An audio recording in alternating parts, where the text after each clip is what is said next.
A very nice home in a good area will sit on the market for ages, forever, if it's overpriced too much. And a terrible property in a bad area will sell quickly if it's priced right. Sellers are very biased about their homes. It's just a natural human tendency. Owners tend to overvalue certain things about their home that other people don't care about or they don't see. The second most important sales skill for any agent, and that is educating and adjusting your agents. Welcome to the Get Keen podcast, your number one destination for learning how to get the most out of your real estate career. I'm Dan Lee, founder of Plum Property, one of Queensland's largest independent real estate offices, and Plum Partners, where we've helped dozens of agents create, run, and grow their very own agencies. On Get Keen, I chat to high-performing agents, principals, and agency owners, so you have the tools, strategies, and insights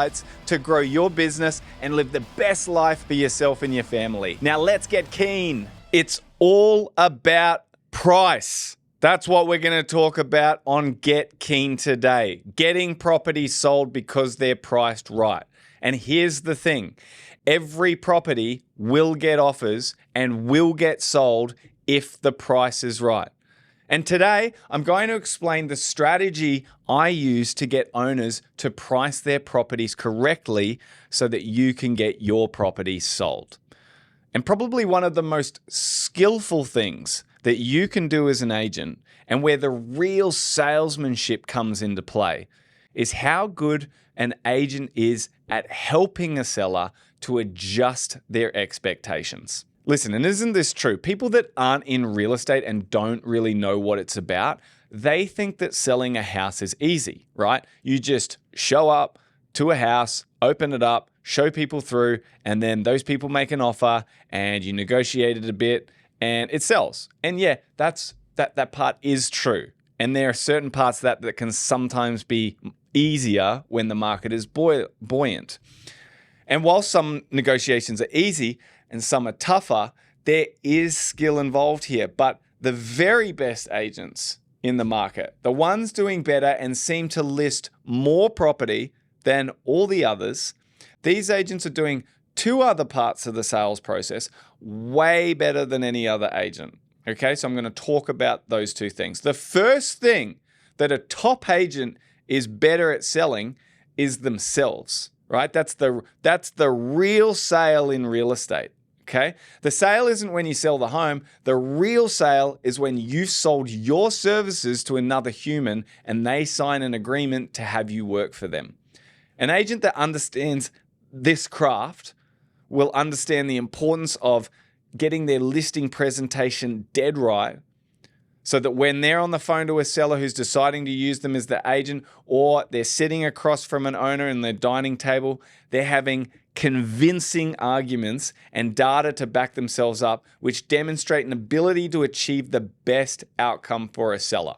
Okay, so that's number one. The second thing an agent is very good at, the high performers with the sales component, and the part that I want to focus on more today, is the agent's ability to educate and influence the owner's expectations of the sale price that they have in their head.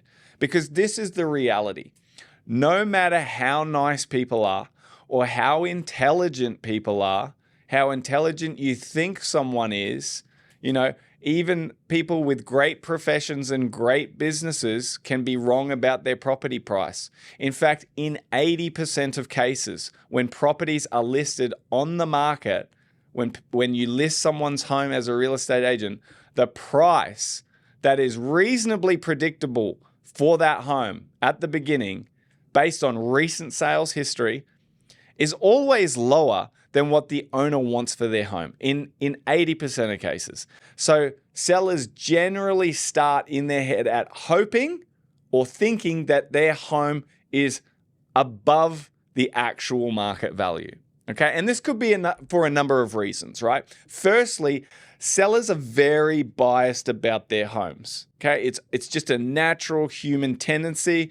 Owners tend to overvalue certain things about their home that other people don't care about or they don't see. Okay, there's a million examples of this. I'll just give you one, all right? A seller might love the fact that every morning they get beautiful bird noises in their backyard and they get some wild wallabies in the backyard that come out sometimes and they feel like they're spoiled with love from nature, right? And it's a value that they've grown to love for the home over many years that only they could see or feel because they've lived there for so long and they've got to experience it, right?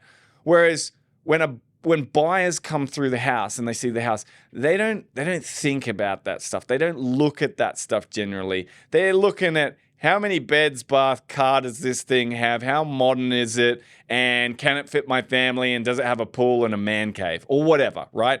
The buyers will tend to make offers based on the main priorities that they see in a house, like area, size, quality of home.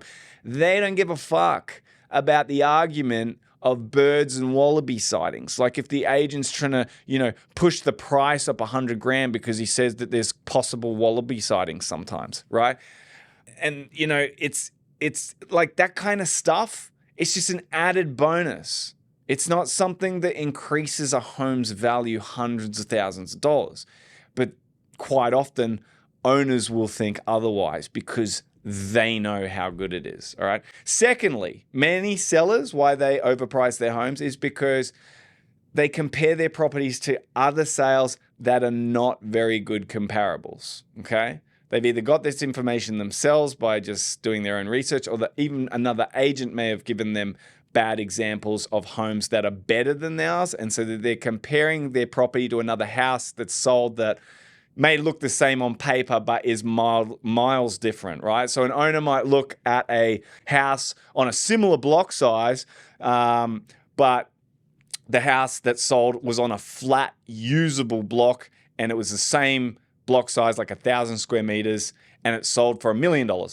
And then this owner, they're looking at their block size, which is 1,000 square meters, but they're on a really steep driveway with lots of bush and unusable land, and they think they should get the same as this other block that was 1,000 square meters. So they're not actually comparing apples with apples. They're not good comparables, even though elements are the same, like the block size is the same.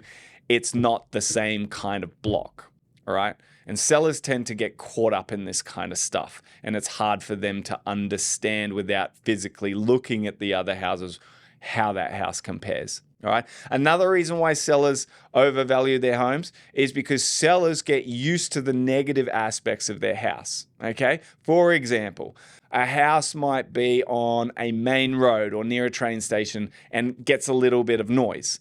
Now, when buyers come through a home, they instantly hear this stuff, okay, because they're looking for all the negatives and they're not used to the noise. But those owners in the house, they don't even notice the train noise. They don't even notice the main road noise because they just got used to it over a long period of time. And the noise just blends in for them now. So they get used to the negative things, and then they tend to overlook how much those things devalue the home to other buyers. Okay, so you get owners, sometimes they're on a main road and they're comparing their house to one that's 2 streets up because it's the same bed, bath, car, but not on the main road. And they think, oh, well, yeah, ours on the main road. There's a small difference, but they don't understand how large that difference actually is. Okay, so there's 3 reasons. And the 4th reason why sellers can overvalue their home is usually just because they're greedy, right? And look, I get it. Everyone wants to get as much for their house sale, and so should they. It's their most valuable possession, and we're all trying to make as much as we can from selling our assets if we do. And every seller is different, okay? Sometimes we're lucky enough to list someone's property and they're very realistic about price, and those homes will generally sell quicker, okay? Much quicker, because the owners will accept a wider range of offers.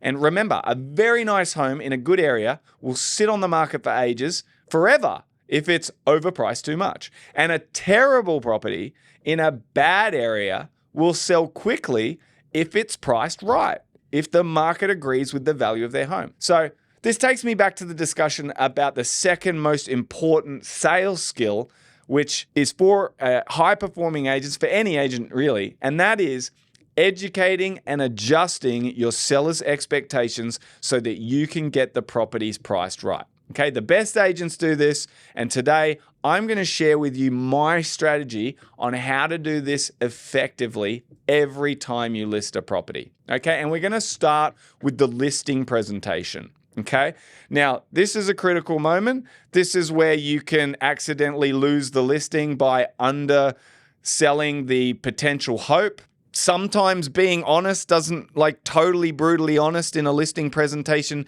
doesn't work in your favor. Of course, we want to be honest. We want to be telling the truth. But in a listing presentation, I'll give you one piece of advice. You have to give hope. Okay? You don't want to lie. You don't want to say a property is worth more than it is to an owner if you don't genuinely believe it. Because if you don't genuinely believe it, it probably isn't going to happen. And you're going to end that relationship badly. The home's not going to sell. And even if you do sell it, they're probably not going to like you because you said one thing and that didn't happen. Okay? But you need to give hope.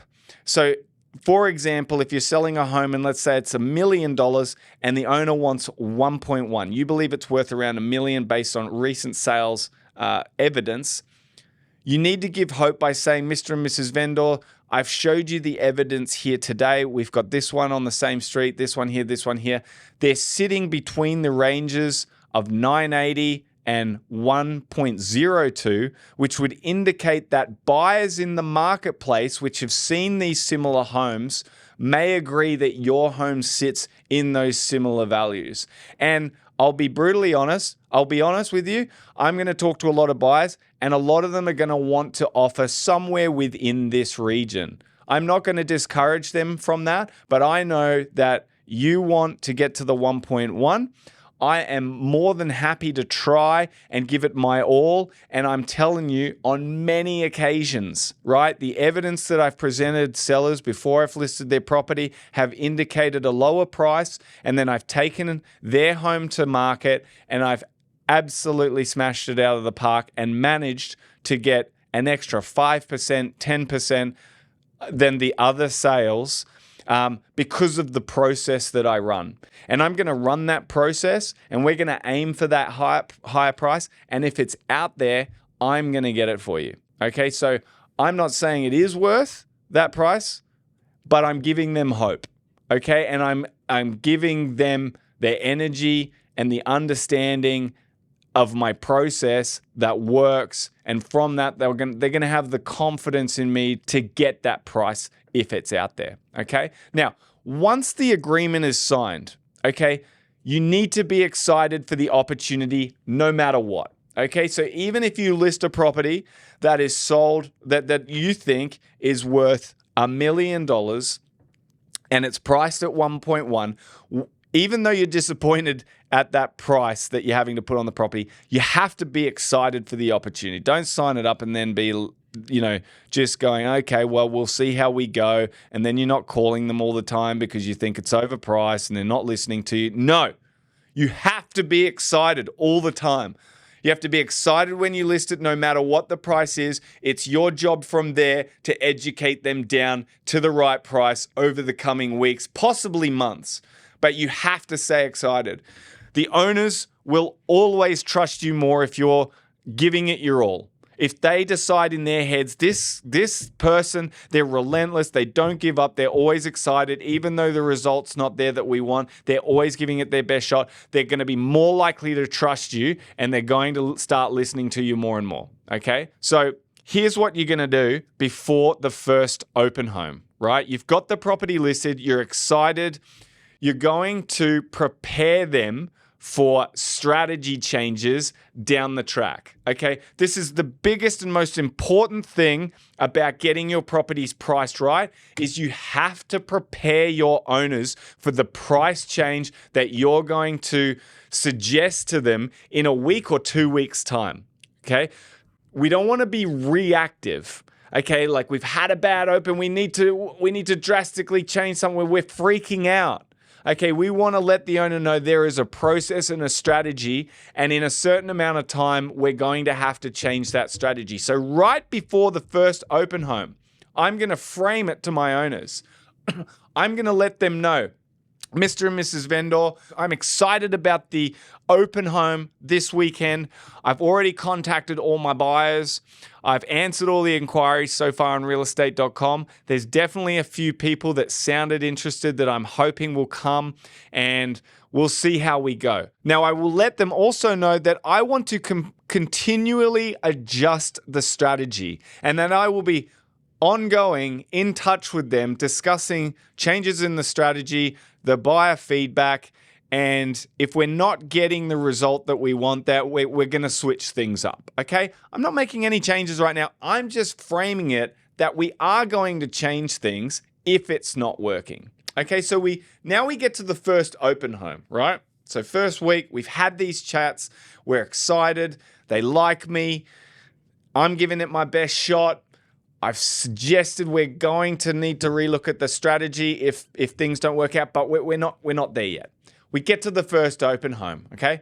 However it is, whether it's good, whether it's bad, and you don't get many people showing up, you need to let them know, if the sellers know after the open home, whether or not you're optimistic about what just happened or you're disappointed about what happened, okay?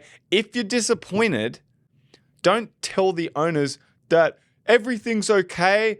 Oh, we only had one through the open home. They're not really interested. But look, yeah, no, it's all good. We'll give it another shot next week or the week after. No.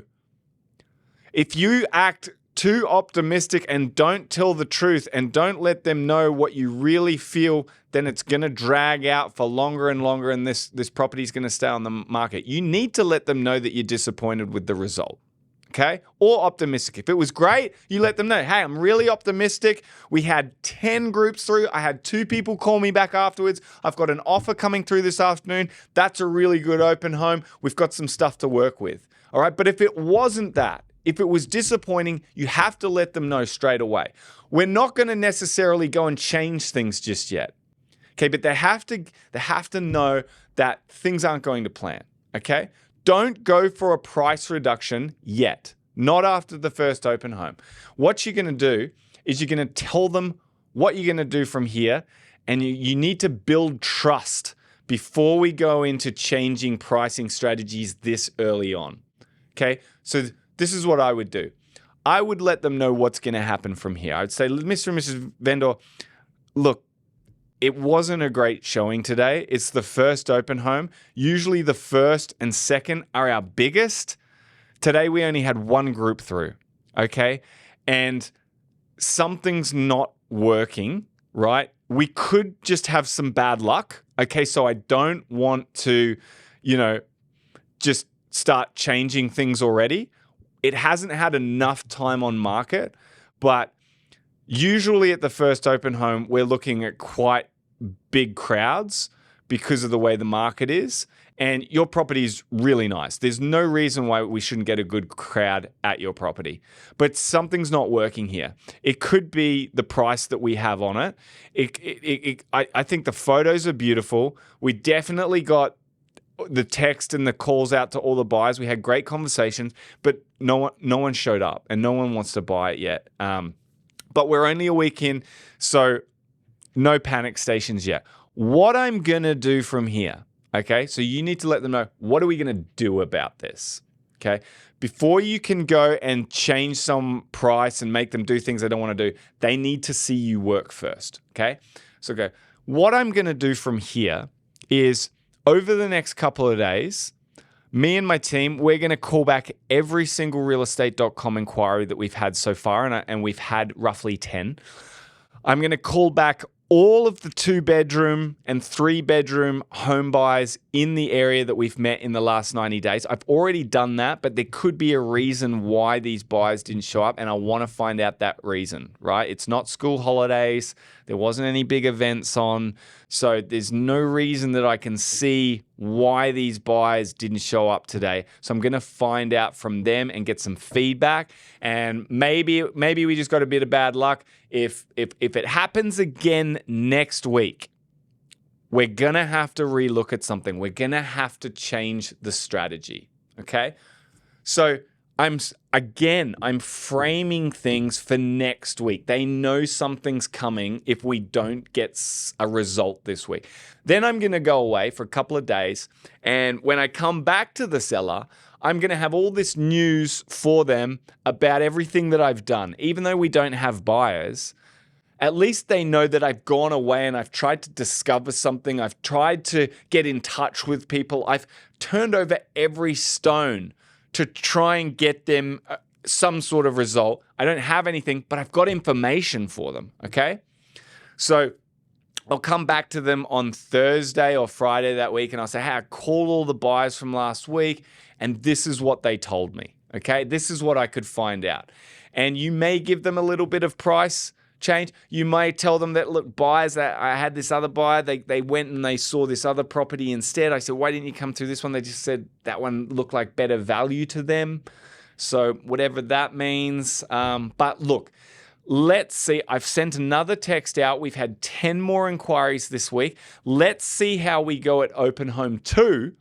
If we have the same result again, not very many come to the open home, we've definitely identified a problem.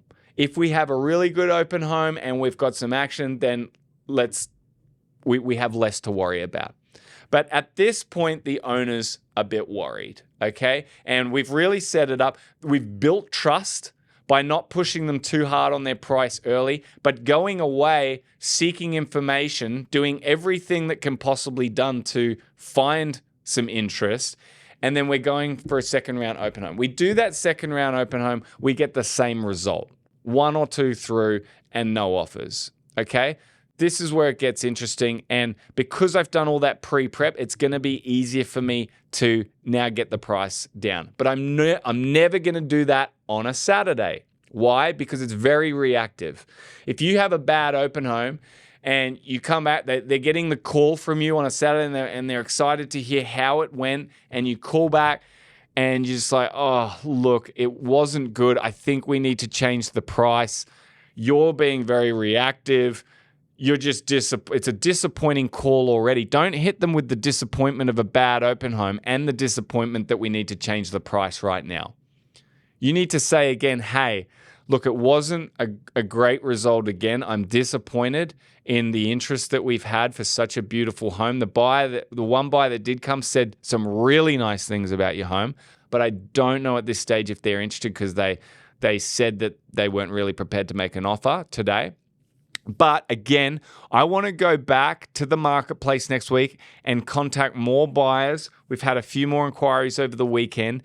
And look, we've had 3 buyers through the home so far. We've had, 15 internet inquiries. I'm going to call them all, and I'm going to come back to you with a new strategy on Tuesday.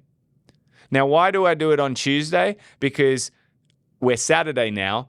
I need to give myself some time to go and do this work that I said that I'm going to do, and then give them a bit of time to think about what's just happened on the weekend, what my advice of changing the strategy is going to be on Tuesday afternoon when I call them.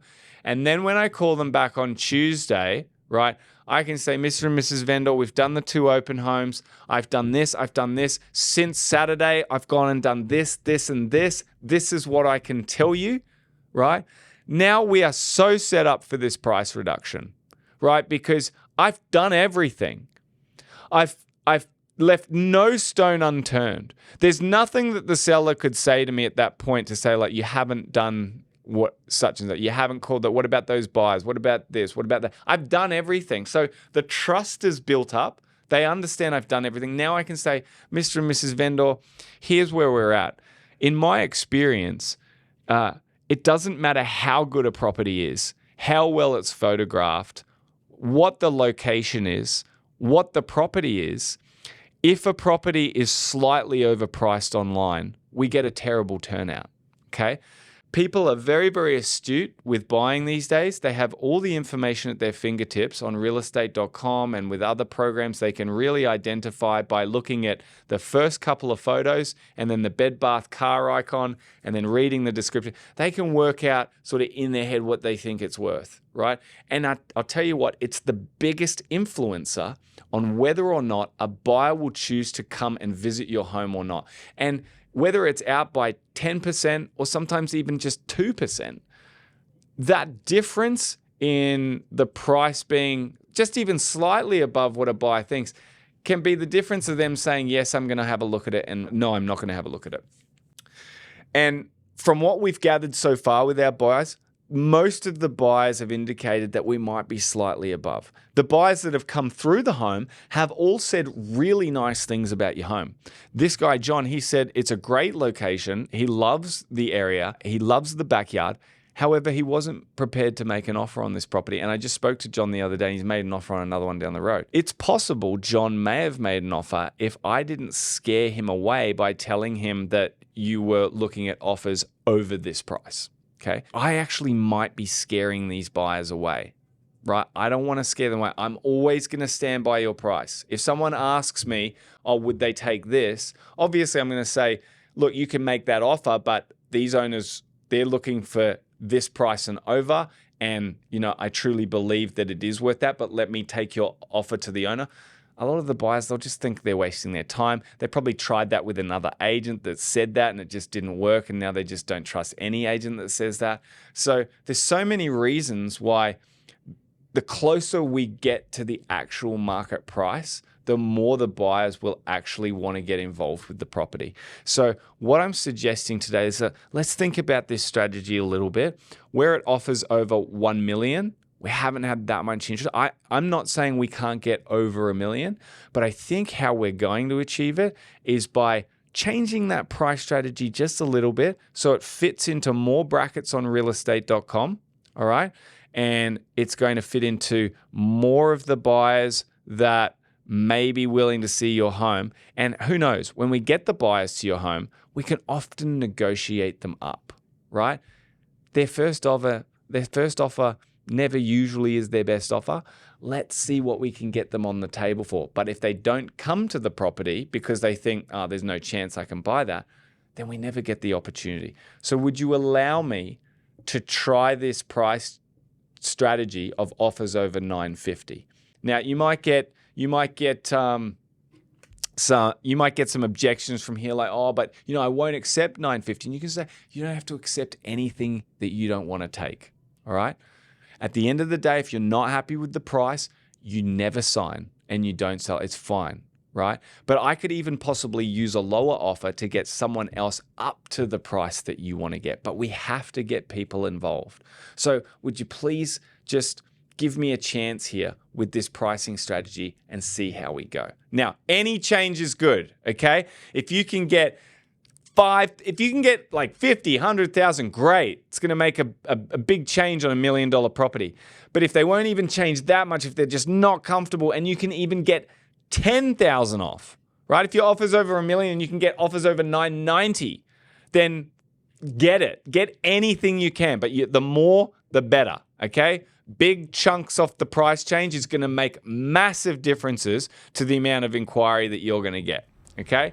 Hey guys, I hope you're enjoying the content. Just quickly, if you're interested in knowing what it might look like for you to own your own real estate business and brand, then that's what me and my team do. We help agents to create, run, and grow their own agency and brand so they can earn higher commissions and set up a better life for themselves. If you're interested in what that might look like, just click the link in the show notes and book a call with me or one of my team members, and we'll find out whether or not this is a good fit for you. Now let's get back to the episode. So that's kind of my strategy to get sellers to the right price. And I would just repeat that process every 2 weeks. Okay.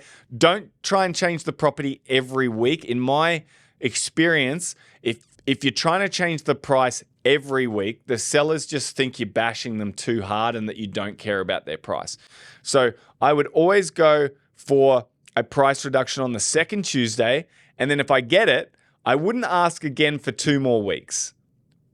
I would set it up that we're going to be changing the strategy in 2 weeks, but I wouldn't ask. If I ask and I don't get the price change, I will ask again the next week and the next week and the next week until they give me one. Once they give me one, I will wait 2 weeks until I try again. So I always wait 2 weeks before I try and get my next price reduction, okay? Here's one final tip I'm going to give, is when you're talking to a seller about changing their price, don't be all negative, okay? Don't just tell them the things that the buyers are saying that they don't like. Oh, look, John came through and he said your bedrooms are too small. Sally came through and she says you don't have any yard. And don't write this sort of feedback in vendor feedback reports either. They hate it. They don't like to hear just the negative stuff about your property. The best way to talk to owners is always compliment their home first and then give them the other news afterwards. So it was something that an old mentor of mine used to say. He said, you need to pat them on the head and then punch them in the guts. Okay? Sounds a little harsh. But what he's saying is you need to compliment them before you give them the harsh news. All right? And how you will always talk to a seller when you're getting a price reduction is giving them a compliment first. So you say, look, I've had 10 buyers through your property, and to be honest, all of them have said really nice things about your house. You know, Jane said this. She said she loves the area. Bruce said that, you know, he wants to be close to a train station and yours is, you know, only a few streets over, and that's why he's looking at your house. So there's really good reasons why these people are looking at your home and they like it. And online, it looks beautiful. Okay. And we've had over 2,000 people online looking at your home already in 2 weeks. So we know it's getting good views. So I've loaded them up with compliments about their home. Then I'll say the problem we've got. Okay. Which is, you know, but here's the thing. If there's that many people looking at the home and they're all saying nice things, why aren't they showing up? Or why, when they do show up, do they disappear and they don't want to make an offer? I might be scaring them away with the price that I'm telling them. Help me to help you by making a small price adjustment, which is going to get them more keen to actually get involved with this property and make an offer. Because a lot of buyers out there, they don't want to waste their time. They've been dragged along, you know, at another property, probably with another agent that said, yeah, just make an offer and we'll see. And then they did and it never went anywhere. A lot of buyers are very just like, they don't want to deal with properties that aren't on the market. So again, there's lots of different ways you can explain this, but take that theory of compliment first before you give them the harsh news. That's how you're going to get your properties priced right. I hope you've got heaps of value from this. One thing, you know, in a buoyant market, you don't have to use these strategies very much, but in a regular and then a downturn market, you have to get so good at pricing your home, and your scripts and dialogues and the way you explain that to owners is going to drastically improve your time on market and getting those properties sold so that you can move on and become a better agent. Thanks for listening, guys. I love having you here. If you love this content, if you love real estate and you want to go to the next level with your career, just remember my business, Plum Partners, we help agents and existing agency owners to create, launch, and run their real estate business. So we do all the back end, from the admin, the trust accounting, graphic design, bookkeeping, launching listings. We provide technology. We provide everything that an agent or an agency owner needs in order for them to run their business. And we provide staff and great labor, and we have a community, and we have awesome training and mentorship. And our partners are making more money than standard agents or agency owners in the marketplace, because they're not paying exorbitant agency fees or splits for not a lot of value. We provide massive value to all of our clients, and that's why our 46 and growing number of partners out there in Australia are doing so well. I absolutely love the work that we do with them. And if you're interested in what it looks like to be a Plum partner, please reach out. You can click on that link in the show notes. That'll take you to a page where you can watch a video. You can put in your details. And if you do that, like a legend, you'll probably get a call from me, or at least someone from my team.